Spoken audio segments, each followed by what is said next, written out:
Hello friends, welcome to my YouTube channel Echo Aftab. Meaning of economic policy. Arthik Nitiya Arth. An economic policy is a course of action that is intended to influence or control the behavior of the economy. So, what it means? It is the action that is taken by the authorities in order to influence how the economy works or how the economy behaves. Economic policy refers to the actions that governments take in the economic field. Any action that is taken by the government with regard to the economic activities is what is economic policy. Economic policies are typically implemented and administered by the government. So, it is only those authorities who are at the helm of the affairs take the initiatives of economic policies. Going ahead, when you speak about economic policies, what type of policies do we see? So, examples of economic policies include decisions made by the government about spending and taxation, that is with regard to ಸರ್ಕಾರದ ವೆಚ್ಚ ಮತ್ತು ಸರ್ಕಾರದ ತೆರಿಗೆ, ಸರ್ಕಾರದ ಆದಾಯ ಮತ್ತು ಸರ್ಕಾರದ ವೆಚ್ಚ, ಇದರ ಬಗ್ಗೆ ಏನು ಸರ್ಕಾರ ನಿರ್ಣಯ ತಗೋತೈತಿ ಅದಕ್ಕೆ ನಾವು ಆರ್ಥಿಕ ನೀತಿ ಅಂತ ಕರಿತೀವಿ. It may be also with regard to the distribution of income from rich to poor, or it may be about the supply of money. ಹಣದ ಪೂರೈಕೆ ಬಗ್ಗೆ ಇರಬಹುದು ಅಥವಾ ಆರ್ಥಿಕ ವ್ಯವಸ್ಥೆಯಲ್ಲಿ ಹಣ ಮತ್ತು ಆಸ್ತಿಯ ಅಸಮತೋಲನ ವಿಸ್ತರಣೆ ಆಗಿರಬಹುದು. Then the next is it covers the systems for setting interest rate. ಬಡ್ಡಿ ದರ ತೆರಿಗೆ, ಬಡ್ಡಿ ದರ ಎಷ್ಟು ಇರಬೇಕು, ಓಕೆ, ಸರ್ಕಾರದ ಮುಂಗಡ ಪತ್ರ ಬಗ್ಗೆ ಇರ್ಬೋದು, ನಮ್ಮ ಲೇಬರ್ ಮಾರ್ಕೆಟ್ ಬಗ್ಗೆ ಇರ್ಬೋದು, ಅಥವಾ it may be with any area wear the government feels that it is necessary to intervene. Now, when you speak about economic policy, friends, there are different tools of economic policy. ಆರ್ಥಿಕ ನೀತಿಯ ಸಾಧನಗಳು. So, how the government enforces its policy? So, the entire realm of economic policies can be broadly divided into two structures. One is demand side management policies and the other is supply side policies.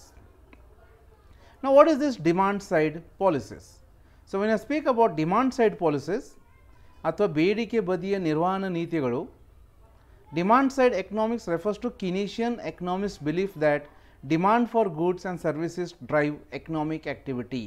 So Keynesian ಅವ್ರ ಪ್ರಕಾರ ಅವ್ರು ಏನು ಹೇಳ್ತಾರೆ, okay, ಆರ್ಥಿಕ ವ್ಯವಸ್ಥೆಯಲ್ಲಿ ಬೇಡಿಕೆ ಹೆಚ್ಚಾಗಬೇಕಂದ್ರೆ ಅದಕ್ಕೆ ಸರ್ಕಾರದ ಮುಖ್ಯ ಪಾತ್ರವಿದೆ. So demand side economics have the belief that demand for goods and services improves the economic situation. A core characteristic of demand side economics is aggregate demand. ಸಮಗ್ರ ಬೇಡಿಕೆ ನಮ್ಮ ಆರ್ಥಿಕ ವ್ಯವಸ್ಥೆ ಒಂದು ಮುಖ್ಯ ಭಾಗವಾಗಿದೆ ವಿತ್ ರಿಗಾರ್ಡ್ ಟು ಆರ್ಥಿಕ ಅಭಿವೃದ್ಧಿ. That is what is the main characteristic of demand side policies. So, what it says, government can generate demand for goods and services if people and businesses are unable to. So, whenever the people are facing the problem of income or the private investors are not willing to invest, then it is the government which can help to improve the demand conditions in the economy through its economic policy measures. So, demand side management policies have a short term impact on economic activity. So, ಅಲ್ಪಾವಧಿಯಲ್ಲಿ ಸರ್ಕಾರ ಏನೇನು ಮಾಡುತ್ತದೆ ಅದಕ್ಕೆ ಆ ಎಲ್ಲ ನೀತಿಗಳು ಬೇಡಿಕೆಯ ಬದಿಯ ನಿರ್ವಹಣೆ ನೀತಿಗಳು ಆಗುತ್ತದೆ. So, when I speak about economic policy, friends, demand side management policies are related to stabilization policies. So, ಸ್ಥಿರತೆಯ ನೀತಿಗಳು, ಓಕೆ, ಆರ್ಥಿಕತೆಯಲ್ಲಿ ಯಾವ ಪ್ರಕಾರದ ಸ್ಥಿರತೆಯನ್ನು ತರಬೇಕು ಅದಕ್ಕೆ ಸಂಬಂಧಪಟ್ಟಿದ್ದ ನೀತಿಗಳು ಬೇಡಿಕೆ ಬದಿಯ ನಿರ್ವಹಣೆ ನೀತಿಗಳು. So, here friends, the first one is fiscal policy, ಕೋಶೀಯ ನೀತಿ. So, when you speak about fiscal policy, it is one of the major policies that comes under demand side policies, and it is related to influence the short term effects on the economy. So, when I speak about fiscal policy, what it is?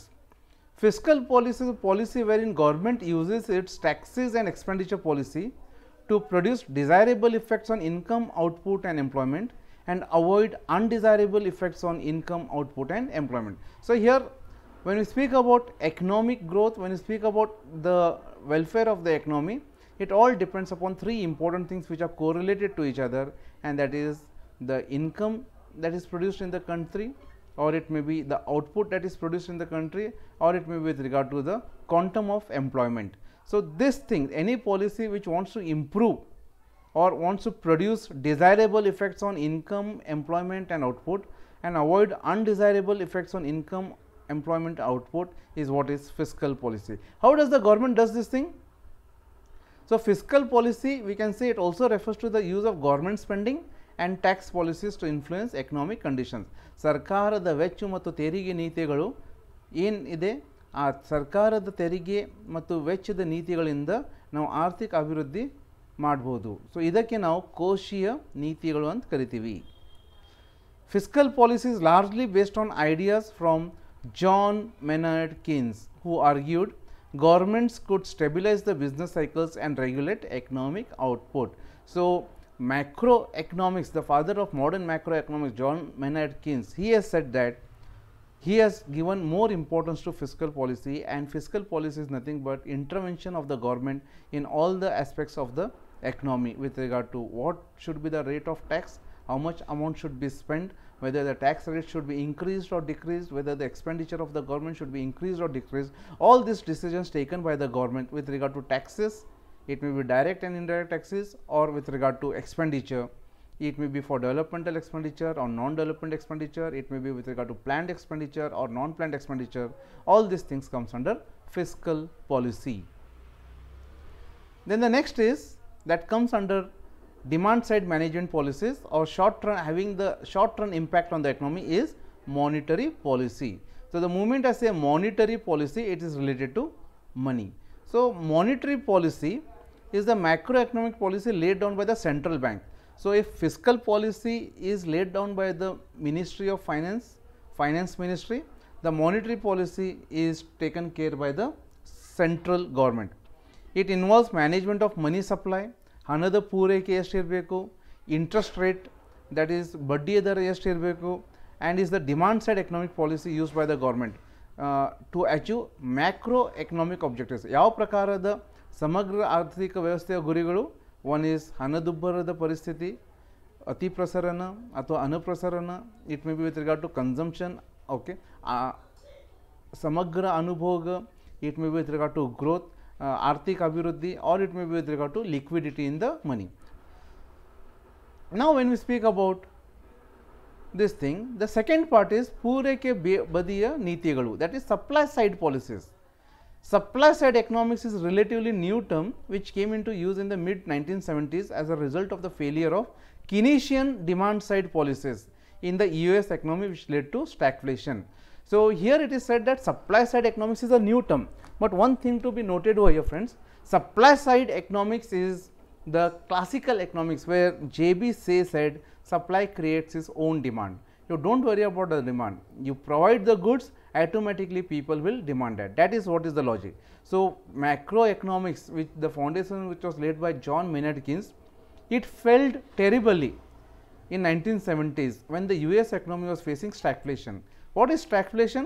A situation where inflation and unemployment both are increasing simultaneously. So, his aggregate demand and aggregate supply equilibrium, it did not work out, and that is the reason they had to find out a new alternative, and the new alternative was called as supply side economics. So, modern supply side economics lays emphasis on providing all types of economic incentives to increase aggregate supply in the economy. It is speaking about providing incentives to increase the production in the economy. So, supply side management policies have long run impact on economic activity. Now, coming to what are the things that comes under supply side policies. Supply side policies are related to structural adjustment policies, which include, so here we are having the first part, the second important issue, third and fourth. So, what is the first one, friends? The first one is, as you can see, it is related to industrial sector reforms, ಕೈಗಾರಿಕ ವಲಯದ ಸುಧಾರಣೆಗಳು. So, in this, friends, we speak about abolition of permit raj system, it speaks about giving more freedom to the industries, it speaks about reducing the hurdles of bureaucracy with regard to establishment of new industries, with regard to location of industries. All these things are taken care in industrial sector reforms. The second one is public sector reforms, ಸಾರ್ವಜನಿಕ ವಲಯದ ಸುಧಾರಣೆಗಳು. So, under public sector reforms, the major emphasis on privatization and disinvestment. Then the third one is financial sector reforms, which mainly deals with our banking sector reforms, which was majorly influenced by Narasimhan Committee report. So, under financial sector reforms, we speak about how the bank should be given autonomy, how the bank's interest rate should be deregularized with regard to expansion of bank, with regard to the location of the banks, with regard to investment of the foreign banks into Indian economy. All these things comes under financial sector reforms. And lastly, the fourth one is trade sector reforms, or also called as external sector reforms. ಬಾಹ್ಯ ವಲಯದ ಸುಧಾರಣೆಗಳು. Here we are speaking with regard to imports and exports, how there was liberalization with regard to imports, with regard to reduction in the quotas, reduction in the tariff rates, with regard to moving from liberalized exchange rate management system. It is with regard to FERA and FEMA, Foreign Exchange Regulation Act, then moving out from Foreign Exchange Regulation Act to Foreign Exchange Management Act. All these things comes under export sector reforms, or you can say external sector reform. So, these are the major areas of reforms which will be having long term impact. So, these reforms were brought into the picture in the new economic policy of India in 1991. So, 1991 onwards we could see the first generation of reforms.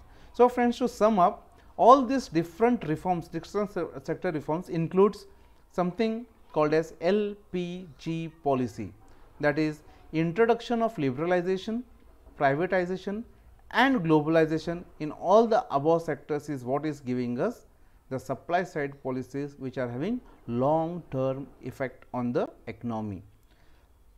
Let us go ahead. So, when you speak about economic policy, why economic policy is needed, what are the goals of economic policy, ಆರ್ಥಿಕ ನೀತಿಯ ಗುರಿಗಳು ಏನಿದೆ. So, here friends, remember when we were speaking about this thing in the earlier classes where I told you about normative economics and positive economics, ಮಾದರಿ ಅರ್ಥವ್ಯವಸ್ಥೆ ಮತ್ತು ವಾಸ್ತವಿಕ ಆರ್ಥಿಕ ವ್ಯವಸ್ಥೆ, ಅರ್ಥಶಾಸ್ತ್ರ. So, here the goals of economic policy consist of value judgments about what economic policy should strive to achieve, and therefore falls under the heading of normative economics. Remember, when you speak about economic policy, it comes under how the thing should be, okay, what ought to be, that is what is economic policy. So, here many people are having disagreement with regard to what should be the goals of economic policy, but to a certain extent, if you sum up the things, we are having this particular widely accepted goals. One is economic growth, ಆರ್ಥಿಕ ಅಭಿವೃದ್ಧಿ, full employment, ಪೂರ್ಣ ಉದ್ಯೋಗ, and price stability, ಬೆಲೆಯ ಸ್ಥಿರತೆ. So, let us see briefly one by one what is this. So, the first one is economic growth, ಆರ್ಥಿಕ ಬೆಳವಣಿಗೆ. So, economic growth means that the incomes of all consumers and firms are increasing over a time. So, increase in GDP over a period of time is what is called as economic growth. So, what is the thing behind this? The basic objective of economic policy is to promote inclusive and sustainable growth. ಎಲ್ಲರದ ಆದಾಯ ಹೆಚ್ಚಾಗಬೇಕು ಮತ್ತು ಅದು ಏನು ಹೆಚ್ಚಾಗ್ತಾ ಇದೆ ಆದಾಯ ಅದು ಸುಸ್ಥಿರ ಇರಬೇಕು. That is, all the people's income should be included. ऐसे नहीं होना चाहिए कि only the rich people's income is included and the poor people's income is same or they are getting deteriorated, and ऐसे भी नहीं होना चाहिए कि this increase in income is for a short span. It should be continuous, it should be sustainable, and this growth should include all the sectors of the society, all the sections of the society. So, this is the first goal of economic policy. The second goal is Purna Udyoga. There should be no unemployment in the economy. That is what is the situation of full employment. The goal of full employment is that every member of the labor force who wants to work is able to find work. It is not only with regard to labor force, it is with regard to all the resources in the economy should be optimally utilized. That is the main goal of economic policy. Why it is so, friends? Because it is having its own social effects. Economic policy should lead to creation and expansion of jobs and livelihoods. इसके वजह से क्या होगा? Socially, what will happen? If people have employment, they can earn the income, and that will help them to come out of the vicious circle of poverty, and they will be able to fulfill their basic needs such as roti, kapda or makan. The third important goal of economic policy is there should be no inflation and there should be no deflation. That is, there should be price stability, beleya sthirate. So, friends, the goal of price stability is to prevent increase in general price level known as inflation, as well as decreases in the general price level, which is known as deflation. So, inflation as well as deflation both are harmful to the economy. So, the goal of economic policy is to prevent this particular price instability. So, how it will be done? I will tell you right now with regard to what is the role of the different policies. So, a quick recap. When we speak about economic policy, friends, as I said, we can divide this economic policy in two categories. One is, we can say it is demand side management policies, and the other is, which is also called as stabilization policies, and the other is supply side policies, which is called as structural adjustment policies. So, stabilization policies matlab if there is rise in price level or fall in price level, if there is increase in unemployment rate, if there is increase in fiscal deficit. So, these things require immediate action. So, this immediate action can be managed by managing the demand situation in the economy. For this particular purpose, friends, we are having with us two important policies. One is fiscal policy and the other is monetary policy. So, how to manage inflation and deflation? If there is inflation, the government uses its fiscal policies to increase the tax rate and decrease the government expenditure. On the other hand, if there is unemployment, the government will make use of its fiscal policy to improve the employment situation by going on for increasing autonomous expenditure. On the same time, monetary policy, as we know, it deals with supply of money. If there is increase in the supply of money, the rate of interest will decrease. If there is decrease in the supply of money, the rate of interest will increase. So, depending upon what the economy is going through, if they want to bring stability in the prices, they will go on for managing the supply of money, which in turn will protect the rate of interest. And on the other side, we are having something called a structural adjustment policies. So, structural matlab different sectors of the economy. It may be including such as industrial sector reforms, which targets with regard to liberalization, privatization and globalization in the industrial sector. Then the next one is public sector reforms, which speaks about reducing the role of the government in our industries and giving more opportunity to the private sector by bringing into disinvestment and privatization. Then the next is financial sector reforms, which aims at giving more autonomy to the banking sector, allowing private sector banks to open up, allowing the foreign banks to come into the Indian scenario.